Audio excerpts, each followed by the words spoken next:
अस्सलाम वालेकुम। अच्छा, टॉपिक का नाम क्लोरोप्लास्ट है जो कि बहुत आसान और सिंपल सा टॉपिक है। क्लोरोप्लास्ट एक ऐसा प्लास्ट है जो ग्रीन इन कलर है और दूसरी बात ये ग्रीन पार्ट ऑफ प्लांट्स के अंदर मौजूद होता है, जैसे पत्तों के अंदर हो गया, अनराइपन फ्रूट्स के अंदर हो गया और हर्बेशियस स्टेम के अंदर हो गया।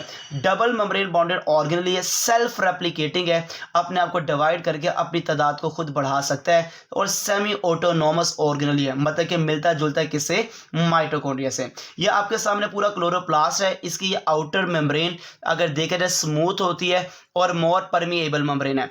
इसी आउटर मेम्ब्रेन के अंदर ये दूसरी मेम्ब्रेन है, अगर देखा जाए इसके पास डिस्क लाइक स्ट्रक्चर होते हैं, जैसे कि आपको डिस्क लाइक स्ट्रक्चर नजर आ रहे हैं। इस एक डिस्क को नाम देते हैं थैलाकोइड, जो कि एक डिस्क लाइक स्ट्रक्चर जो दे आर कॉल्ड थैलाकोइड।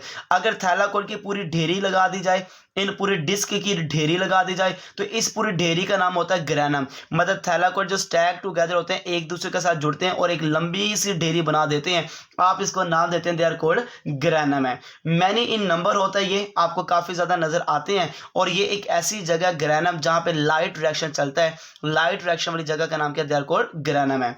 इसी तरह एक ग्रेनम दूसरे ग्रेनम के साथ अटैच है, जो इसको अटैच करवा रहा है आप उसको इंटर ग्रेनम कहते हैं या लैमिला कहते हैं। मतलब कि grana are connected to each other, एक ग्रेनम दूसरे ग्रेनम के साथ अटैच है और अटैच कैसे हैं? By long thylakoid membrane. तो थैलाकोइड की मेम्ब्रेन के जरिए अटैच है। इस थैलाकोइड की मेम्ब्रेन का नाम क्या? दे आर कॉल्ड इंटरग्रेनम है। ये सारा जो पानी आपको नजर आ रहा है, इस पानी का नाम क्या? स्ट्रोमा। तो ये जो फ्लूइड होता है, fluid which surround the grana, तो सारा का सारा जो पानी जो कवर करके रखता है, किसको कवर करके रखता है?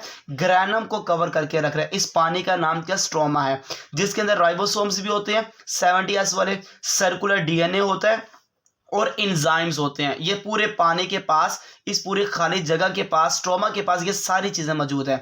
ये सारे इंजाइम वो होते हैं जो कार्बोहाइड्रेट की सिंथेसिस करते हैं और सबसे ज्यादा पाए जाने वाला इंजाइम इसके पास 60% ऑफ क्लोरोप्लास्ट वो रुबिस्को एंजाइम है। ये एंजाइम इतना इंपॉर्टेंट है कि यहाँ पे एक केमिकल रिएक्शन चल रहा है, उसको कंट्रोल करता है। उसका नाम क्या? डार्क रिएक्शन है। कहा जाता है क्लोरोप्लास्ट का जो ओरिजिन है, जहां से ये निकला, जहां से ये बना, वो साइनोबैक्टीरिया, और जिस प्रोसेस से बना उसका नाम है एंडोसिम्बियोटिक प्रोसेस है। तो एंडोसिम्बियोटिक प्रोसेस से ये बना है, पर बना किससे है? साइनोबैक्टीरिया से। ये इवोल्यूशनरी मैंने बताया। तो इवोल्यूशन कहां से इसके स्टार्ट हुई है, कहां से ये निकला है? साइनोबैक्टीरिया से। जज़ाकल्लाहुल खैर।